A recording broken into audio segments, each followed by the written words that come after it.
आज की कहानी कुएं के पास की आवाज़। एक दूर गांव था, चारों तरफ खेत, बीच में कच्चे घर और गांव के किनारे एक पुराना कुआं। गांव वाले उस कुएं के पास नहीं जाते थे। कहते थे कि रात में वहां से आवाज़ आती है। शहर से आया था राघव। वो अपने दादा के घर रहने आया था। उसे ये सब कहानियाँ झूठ लगती थी। कुआं ही तो है, वो हंस पड़ा। दादी ने कहा, सूरज ढलने के बाद वहाँ मत जाना। राघव को नींद नहीं आई। रात के 1 बजे राघव वो उठ बैठा। किसी ने उसका नाम लिया था। खिड़की से उसने बाहर देखा। कुएं के पास कोई खड़ा था। वो धीरे धीरे बाहर गया। हवा ठंडी थी और अजीब सन्नाटा। आवाज़ फिर से आई, नीचे देखो। उसने कुएं के अंदर झांका। कुछ भी साफ नहीं दिखा। पानी में हलचल हुई। भयानक दृश्य। पानी में उसका चेहरा दिखा, लेकिन वो मुस्कुरा रहा था। राघव पीछे हट गया। ये क्या था?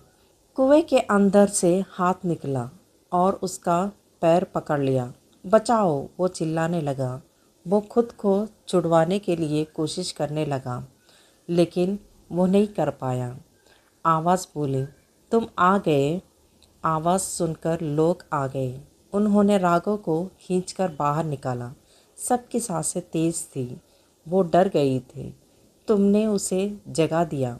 सब कुछ सामान्य था। राघव चुप था। उसकी आंखें खाली लग रही थी। गाँव सो रहा था।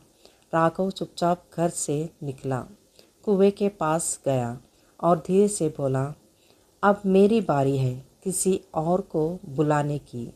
उस दिन के बाद गांव में हर रात किसी का नाम फुसफुसाया जाता था। उस रात के बाद गांव बदल गया। लोग दरवाजे जल्दी बंद करने लगे और अंधेरे होते ही सन्नाटा छा जाता। राघव अब पहले जैसा नहीं था।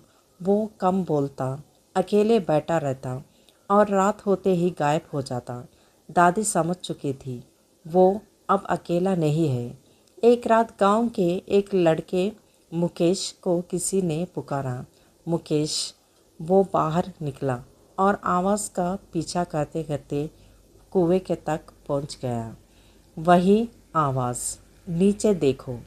और जैसे ही उसने झांका, भयानक दृश्य। पानी में उसका चेहरा नहीं, राघव का चेहरा दिखा। भैया! वो घबरा गया। राघव की आवाज़ आई, आ जाओ। कुएं से वही हाथ निकला और उसे अंदर खींच लिया। अगली सुबह मुकेश गायब था। लोग फुसफुसाने लगे। कुएं फिर से जाग गया। वो राघव के पास गई। तुमने क्या किया है? राघव की मुस्कान, मैंने कुछ नहीं किया, वो खुद आ गया। सच का खुलासा हुआ। अब वो भी हमारे साथ है। डर का बिस्तर। अब हर रात एक नया नाम पुकारा जाता था। गांव के लोग घर छोड़ने लगे, लेकिन जो भी जाता उसे रास्ते में वही आवाज़ सुनाई देती, वापस आओ। अब गांव खाली होने लगा था। लोग डर के कारण घर छोड़ रहे थे, लेकिन डर उनका पीछा नहीं छोड़ रहा था। दादी समझ चुकी थी, अगर इसे रोका नहीं गया तो पूरा गांव ख़त्म हो जाएगा। वो गांव के सबसे बुजुर्ग व्यक्ति भैरव काका के पास गई। भैरव काका ने धीमी आवाज़ में कहा, ये कुआं कभी साधारण नहीं था। सालों पहले उन्होंने शुरू किया। एक औरत को इस कुएं में धकेल दिया गया था। लोगों ने उसे अशुभ समझा, लेकिन वो निर्दोष थी।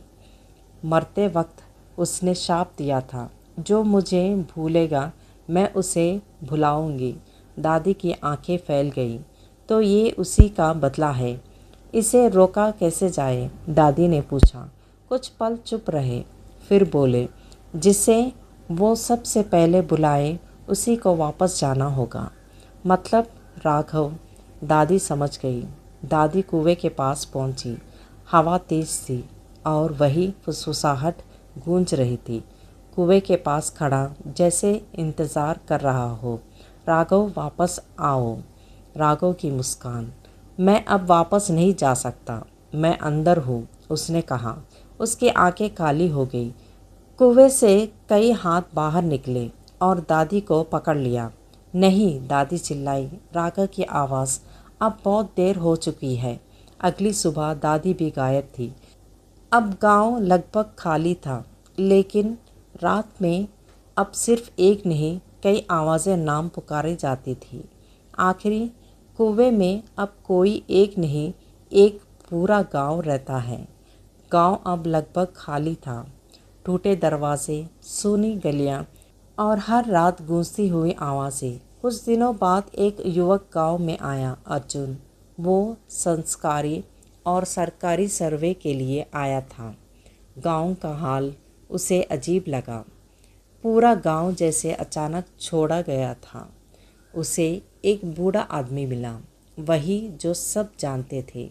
उन्होंने अर्जुन से कहा, सूरज ढलने से पहले यहाँ से चले जाओ। वो हंस पड़ा। मैं इन बातों पर विश्वास नहीं करता। अर्जुन ने वही रुकने की फैसला कर दिया। रात के 12 बजे। अर्जुन, कौन है? वो उठ बैठा। दूर कुएं के पास कोई खड़ा था। वो टॉर्च लेकर बाहर गया। हवा ठंडी थी और ज़मीन गीली। आवाज़ फिर से आई, नीचे देखो। उसने कुएं में झांका। अंदर का दृश्य पानी नहीं था, सिर्फ लोग थे। उनमें से राघव, दादी, मुकेश सब थे। उसकी आंखें खुली और सब ने एक साथ कहा, तुम आ जाओ। अर्जुन पीछे हटा। नहीं, ये सच नहीं है। भैरव काका की आवाज़ पीछे से आई। अब भाग नहीं सकते। अर्जुन ने मुड़कर देखा। भैरव काका भी बदल चुके थे। अब मैं भी उन्हीं में से हूँ। अब अर्जुन चारों तरफ से घिर चुका था। अंदर की आवाज़ें, एक और, एक और। अगली सुबह गांव पूरी तरह खाली था, लेकिन गांव के बाहर लोग बोर्ड पर एक नया नाम लिखा था, अर्जुन। अब आखिरी। कुछ जगहें छोड़ने से नहीं, जुड़ने से डराती है। गांव अब पूरी तरह खाली था। ना कोई इंसान, ना कोई रोशनी, सिर्फ हवा और फुसफुसाहट। कहानी ख़त्म नहीं हुई थी। कुछ दिनों बाद एक सरकारी टीम गांव में पहुंचती। गांव को खाली क्षेत्र घोषित करना था। उनमें से एक था विवेक। ये जगह अजीब है, उसने कहा। जल्दी काम ख़त्म करके चलते हैं। विवेक ने उस पुराने कुएं को देखा, जैसे कोई उसे बुला रहा हो। उधर मत जाना। विवेक खुद को रोक नहीं पाया। वो कुएं के पास गया और सन्नाटा गहरा। हवा ठंडी हो गई। फुसफुसाहट। विवेक, कौन है? उसने घबराकर पूछा। आवाज़ फिर से आई, नीचे देखो। उसने कुएं में झांका। भयानक दृश्य। इस बार कुएं खाली था। कुछ नहीं है। उसने राहत की सांस ली। जैसे ही वो पीछे मुड़ा, अंतिम पूरी टीम गायब थी। सब कहाँ गए? वो चिल्लाया। कुएं के अंदर से आवाज़ आई, हम यहाँ हैं। विवेक ने धीरे धीरे फिर अंदर देखा। वहाँ भयानक सच्चाई। इस बार कुएं में पूरी टीम खड़ी थी और इनके पीछे अर्जुन भी था। तुम भी आ जाओ। विवेक पीछे हटने लगा। जमीन उसके नीचे खिसकने लगी। वो संतुलित खो बैठा और कुएं में गिर गया। कुछ महीने बाद उस गांव के पास एक नया बोर्ड लगा। उस पे लिखा था, यहाँ आना मना है। रात के समय वहाँ से अभी भी आवाज़ें आती हैं, नाम लेकर बुलाती हुई। आखिर अंतिम सच्चाई। कुछ आवाज़ें सिर्फ सुनाई नहीं देती, वो तुम्हें अपने पास खींच लेती है। यही इस कहानी का अंत है।